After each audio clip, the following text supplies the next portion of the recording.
Welcome. You're listening to the Leading Hope Podcast. My name is VJ Williams, here with my friend and pastor Kevin Jack. Thank you for joining us, taking time out of your day to become a better leader. If you're new, we release a new episode every Wednesday. Love for you to subscribe on your favorite podcast platform. Download that and get that every Wednesday morning. 7 a.m. is when you get those. And also share this with a friend on Facebook, YouTube, and Instagram. Also, please rate and review are both on Apple Podcasts. You won't believe how that helps get this podcast in the hands of so many more leaders just like you, trying to get better like us. And visit leadinghope.online. Get updates, find out more about the Leading Hope community. Kevin, today is 216. 216. Shout out to Cleveland. Oh, it's Cleveland.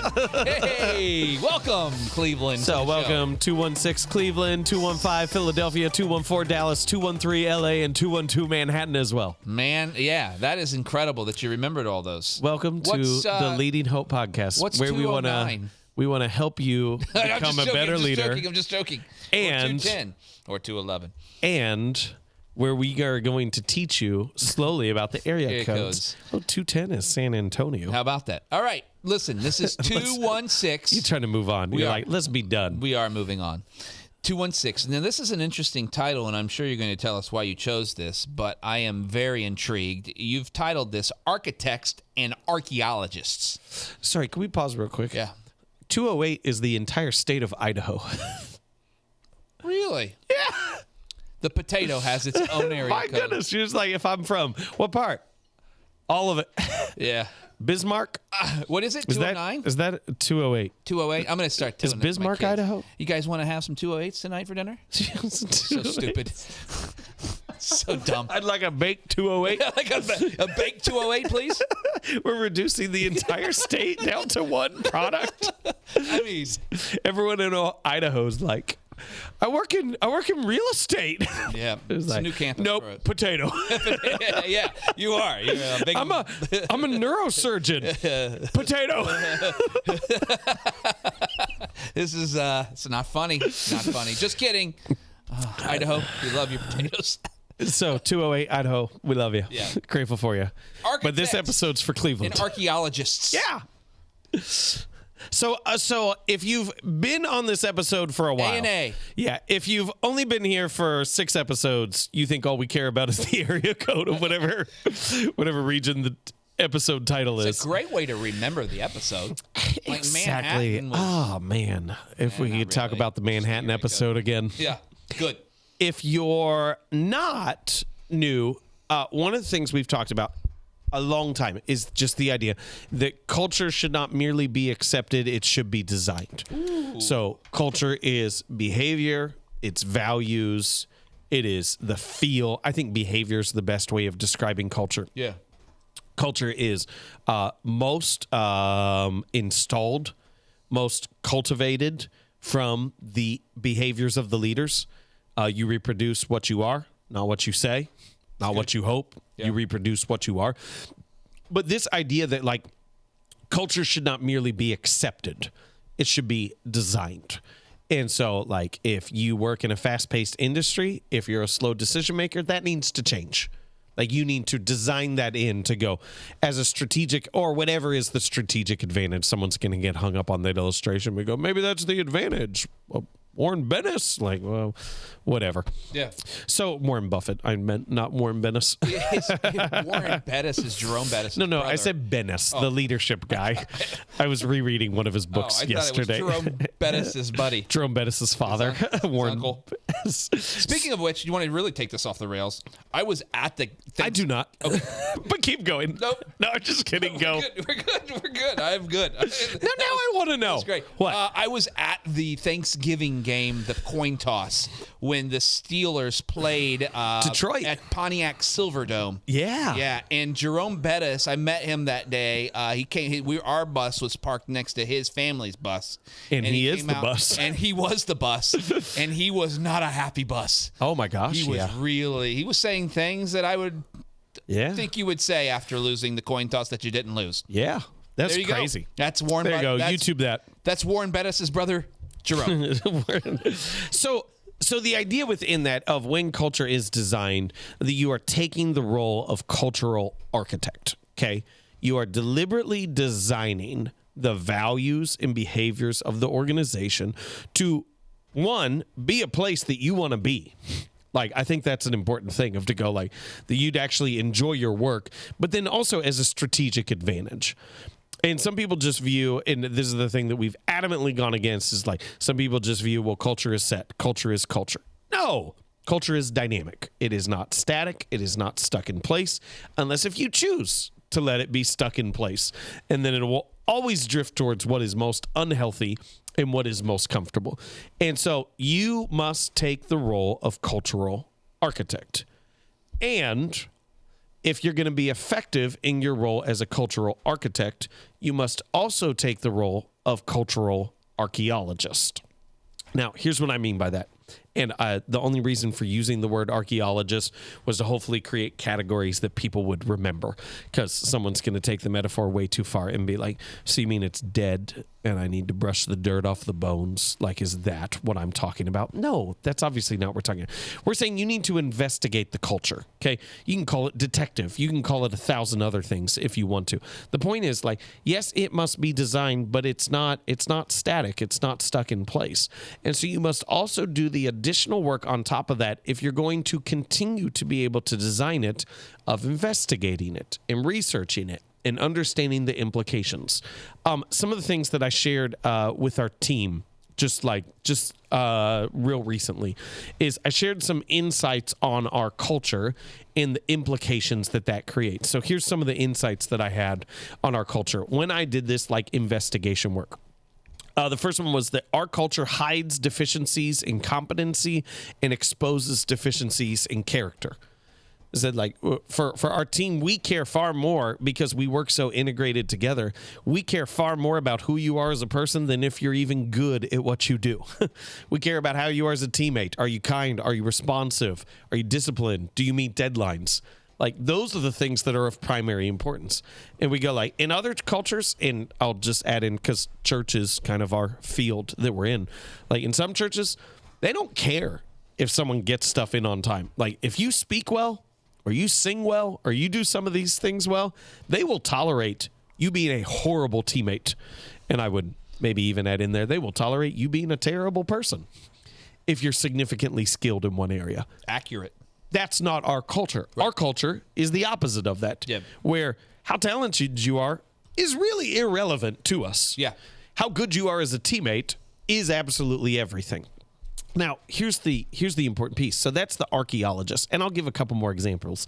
But like, that archaeologist piece is going, okay, so this is what we deliberately designed the culture as a team to emphasize that we're doing this together, and we need absolutely everybody. And we want to care about the people that we work with. That was deliberate. Yeah.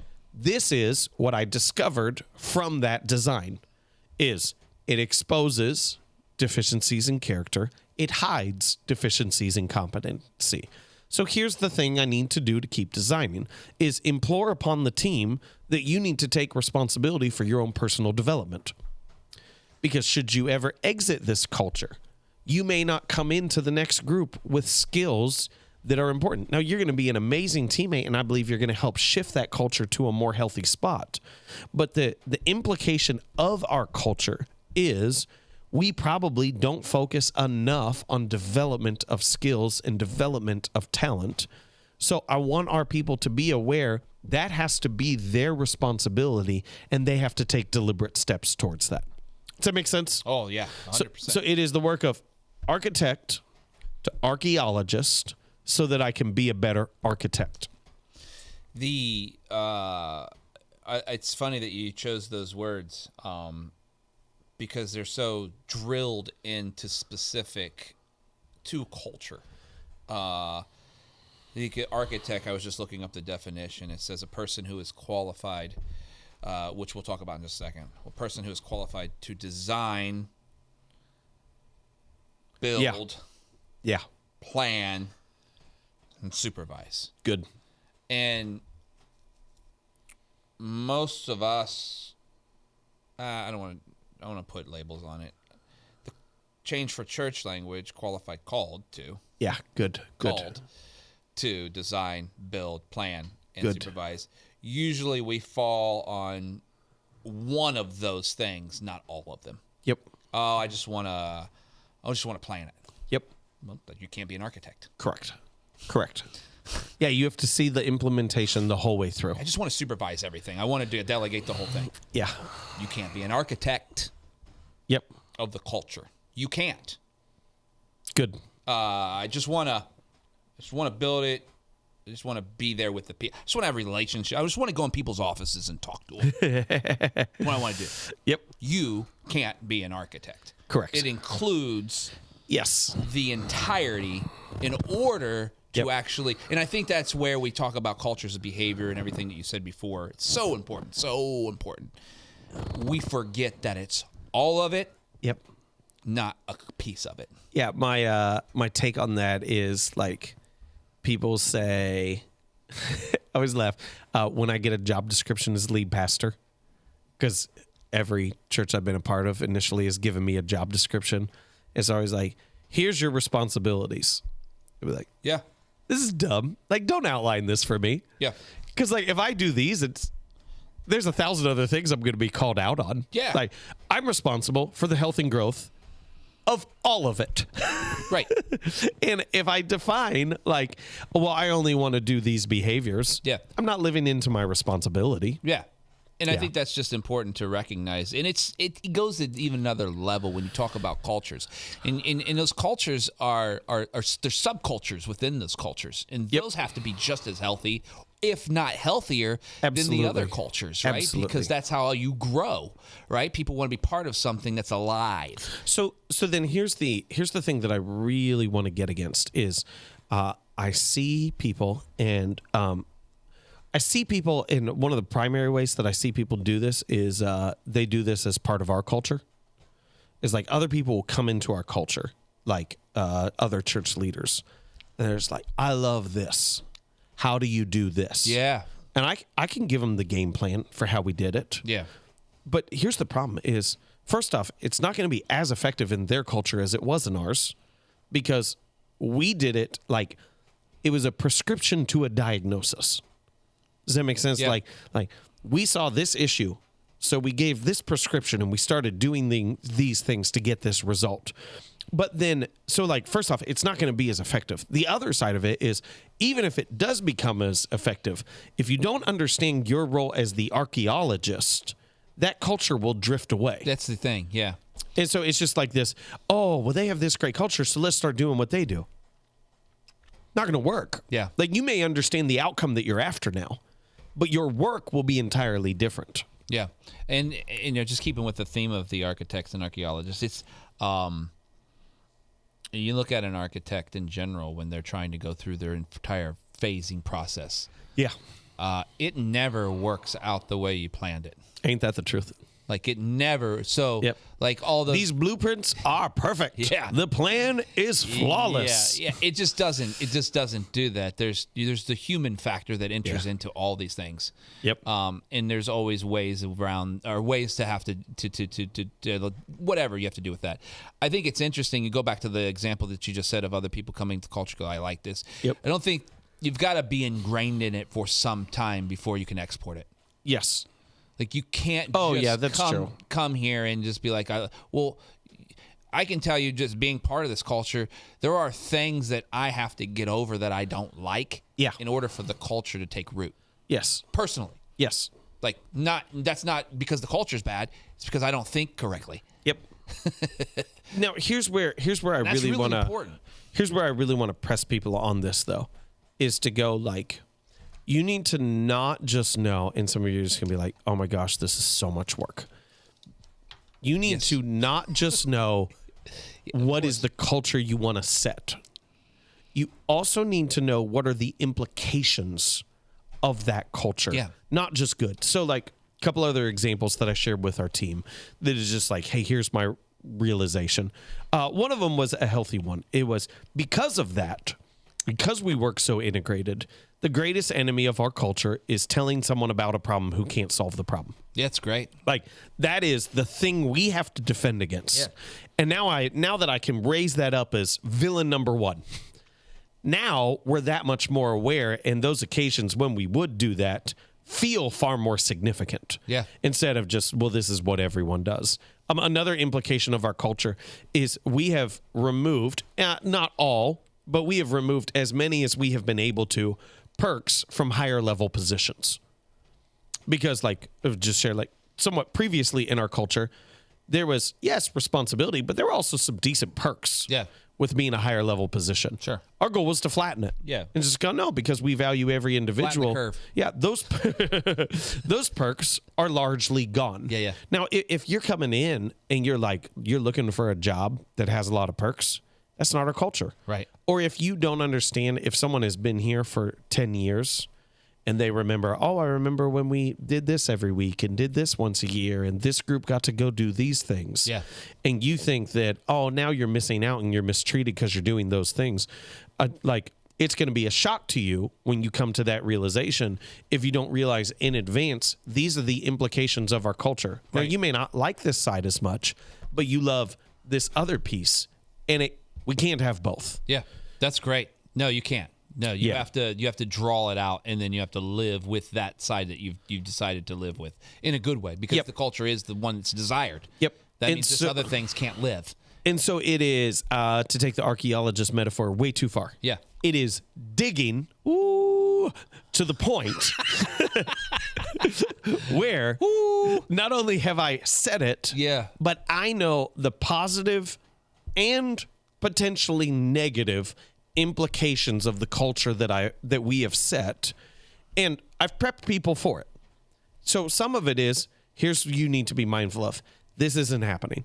Here's things you need to do personally. Here's things, your development, you need to be responsible for that. The interesting thing about what you're saying, though, is it wasn't just a leader's decision at the top. It was 1,000 people's decisions that they're going to give up this for this thing. Yep. Because it is greater together than it is individually by themselves. Absolutely. And people have to make that decision early on. My one question for you, and we've got a few minutes here, based on everything is knowing that you must be both the archaeologist and the architect, and you must never stop doing that. Yep. How do you continue not creating or reinventing the wheel? Correct. But making sure that you have entry points into the culture at certain times to make sure that you are investigating, digging, and understanding that everyone is continual looking at the culture as one of their main objectives. Yep.